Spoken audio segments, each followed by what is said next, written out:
1200 रुपये मन रमजान से पहले पड़ रहा था, अभी 4000 रुपये मन पड़ रहा है। अभी आप कुछ डिसाइड करो। 100 रुपये किलो केजी हमारे को खुद पड़ रहा है। हिंदुओं के मुल्क में जो है ना नीचे आ जाते, मुसलमानों के मुल्क में ऊपर। क्या वजह है? वजह ये हमारा दिन जो है नमाज ही नहीं पढ़ रहे, हम लोग मस्जिद में नहीं जाते।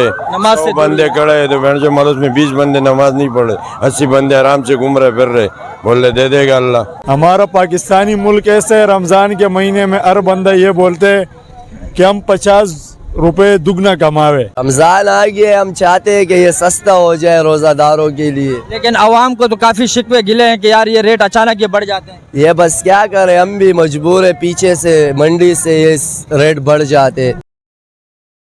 आवाम का कहना है कि आप लोग जैसे ही रमजान आता है आप अपने रेट बढ़ा देते हैं, इसमें कितनी हकीकत है? यार ये तो हर बंदा अपना राय देगा, मगर ये ऐसी बात नहीं है। ये सरकारी लिस्ट के मुताबिक ये चीज़ बिका जाता है, मगर लांडी का रेट सबसे जो है ना कम है। तो इस वक्त आपके पास सरकारी लिस्ट आई हुई है? सरकारी रेट रमजान के पहले दिन मिलती है, रमजान के पहले वो पीछे मंडी से मिलती है। हाँ, और उसी के मुताबिक आप ये रेट चलाएंगे आखिर तक, जब तक हाँ ये बिल्कुल। तो सरकारी रेट है, उसके ऊपर मुताबिक चीज़ चलता है। अच्छा, अव्वल दर्जे का, द्विम दर्जे का, त्रिम दर्जे का, माल के ऊपर डिपेंड करता है। फिर तो क्या वजह क्या है? ये एक यही सब्जी, यही जो आपको इस वक्त ये सब्जियां या फ्रूट वगैरह जितने भी हैं, ये रमज़ान से पहले तकरीबन समझ लो कि 100 रुपये किलो, 200 के 2-2 किलो मिल रहे होते हैं, लेकिन जैसे ही रमज़ान आता है ये अचानक क्यों रेट बढ़ जाता है? 1200 रुपये मन रमजान से पहले पड़ रहा था, अभी 4000 रुपये मन पड़ रहा है। अभी आप कुछ डिसाइड करो। 100 रुपये किलो केजी हमारे को खुद पड़ रहा है। पीछे जो लोग बैठे हुए बड़े बड़े वही, हाँ वही जो ना रेट सेट करते हैं। हम लोग तो भाई अब सेलमैन है, यहीं के बेचने वाले हैं। 1200 रुपये मन था, अभी 4000 रुपये पड़ रहा है हमारे को। गाड़ी का क्यों किराया लेता है। अचानक इतने, मतलब ये वजह क्या है? यही तो हम जानना चाह रहे हैं कि आखिर ये वजह क्या है? बस एक चीज़ ये जो 1200 रुपये की थी, अचानक ऐसा क्या हुआ कि वो डायरेक्ट 4000 तक पहुंच गई? इस पे तो हम भी खुद परेशान हैं। हम बोलते हैं कि वो जो 1200 था वो 1000 का होना चाहिए था, ताकि गरीब आवाम भी खाए बीच में फ्रूट। क्या कहेंगे, ये फिर हमारी मुसलमानियत तो नहीं रही जो हालात ये इस जो वक्त है? 11 मुल्क है ना, ये आपके रमज़ान के महीने के लिए 50% जो है आपका नीचे हो जाते हैं। हमारा पाकिस्तानी मुल्क ऐसे है, रमज़ान के महीने में हर बंदा ये बोलते कि हम 50 रुपए दुगना कमावे, मतलब नीचे नहीं करते हो, गरीब आवाम के लिए लूटते हैं। गरीब आवाम को हाँ, लूटते हैं। पिछले ज़मींदार है जो भी है, या आज से 3-4 दिन पहले 1100-1200 रुपये का था। रात को मंडी चले, गारो मंडी में 4000, 4200, 3800 रुपये मन चले। नाजरीन, तो आप ये देख सकते हैं, ये हैं हमारे मुसलमान जो एक चीज़ कल तक 1200 रुपये थी, अब अचानक उसको 4000, 4200 तक ये लोग ले गए। तो आप हमारा ईमान देखें कि हम किस हद तक मुसलमान रह चुके हैं। यही गैर मुस्लिम हमारे मुसलमानों के लिए चीज़ें महंगाई से मतलब उसके रेट कम कर देते हैं, और हमारी तरफ क्या होता है कि यही रेट ट्रिपल हो जाते हैं। तो हम आगे चलते हैं और ठेले वालों से पूछते हैं कि उनका इस बारे में क्या कहना है। अस्सलाम वालेकुम। वालेकुम सलाम। सर क्या रेट चल रहा है? 150 रुपये किलो। और ये 3-4 दिन पहले क्या था? ये 3-4 दिन पहले तकरीबन 150 का 2 किलो था। क्या वजह है? बस ये वजह है कि ये मुल्क ही ऐसा है, और इसमें जो है ना 3 से 4 दिन पहले, भले रमज़ान हो भले ईद हो, 3 से 4 दिन पहले जो है ना माल एकदम से पता नहीं क्या हो जाता है, डबल रेट हो जाते हैं। या तो ज़मींदार लोग माल कम बेचते ताकि उनका अच्छा बिक जाए।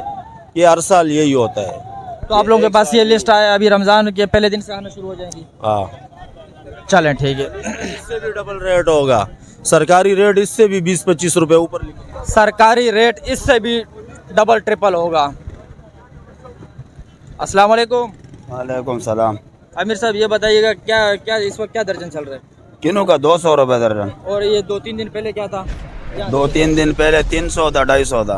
अच्छा, अभी हाँ, सस्ता हो गया? आज सस्ता तो क्या था। बोल रहे हैं कि ये मजीद और सस्ता होगा? शायद हो जाएगा मजीद और भी अच्छा, सस्ता हो जाएगा। उम्मीद नहीं है कि हो जाएगा सस्ता। अच्छा। हाँ, चले इंशाल्लाह हम दोबारा आएंगे, फिर आपसे यही रेस देखेंगे।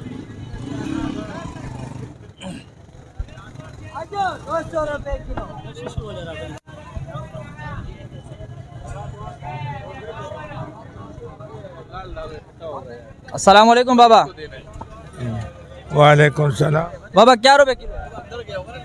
हाँ, क्या रुपए किलो चला? 150 का 350 लगाए किलो, 350।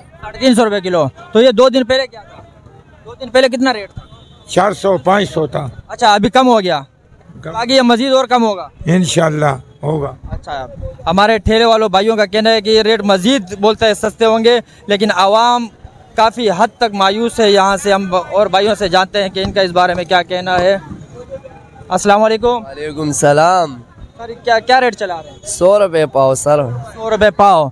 तो ये चंद दिन पहले क्या रेट था? चंद दिन पहले ये 150 रुपये पाव था, अभी सस्ता हो गया। अभी सस्ता हो गया। क्या वजह है सस्ता होने की? रमज़ान आ गया, हम चाहते हैं कि ये सस्ता हो जाए रोज़ादारों के लिए। लेकिन आवाम को तो काफ़ी शिकवे गिले हैं कि यार ये रेट अचानक ये बढ़ जाते हैं। ये बस क्या करें, हम भी मजबूर है, पीछे से मंडी से ये रेट बढ़ जाते, अच्छा, पीछे से जब रेट आते तो आप भी रेट मजबूरन बढ़ा। फिर मजबूरन बढ़ाना पड़ता है।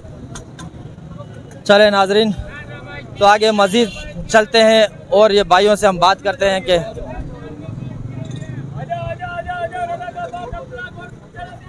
अस्सलाम वालेकुम। सर ये आपका जी क्या रेट है?